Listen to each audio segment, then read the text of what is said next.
আসসালামু আলাইকুম। আজকে নিয়ে আসছি আপনাদের জন্য 24-এর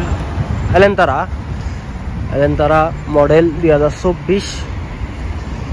গাড়ি গিয়ার মাক্কিনা এয়ারব্যাগ শাহ সকালা আছে, গাড়ি পুরো ফ্রেশ কন্ডিশনে আছে।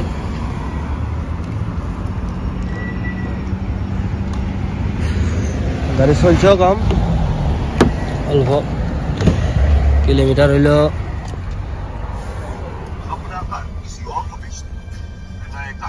মাত্র 25,000 কিলোমিটার।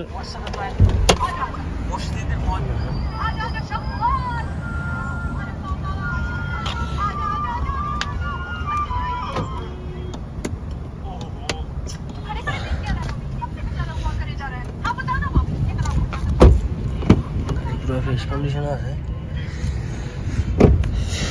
গিয়ার মাক্কিনা এয়ারব্যাগ শাহ সুকালা আছে, ক্যাশ এমনকি কিস্তি দুটোটাই হবে। 24-এর এলেন্তারা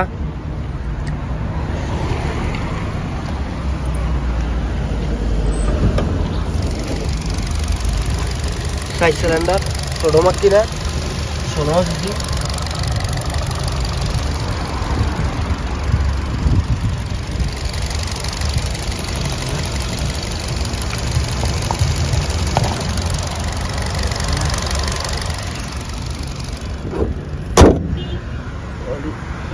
ঠিক আছে, যারা নিবেন তারা আমার সাথে যোগাযোগ করতে পারেন 05499875338। গাড়ির প্রাইস ধরা হচ্ছে 60,000 রিয়েল। 24-এর এলেন্তারা, কিস্তি এবং ক্যাশ দুটোটাই হবে। এটা যদি কেউ কিস্তিতে নেন, এটা ডাউন পেমেন্ট লাগবে 20,000 রিয়েল, বাকিটা কিস্তি করে দেওয়া হইব। ওকে, আল্লাহ হাফেজ, সকাল থাকবেন।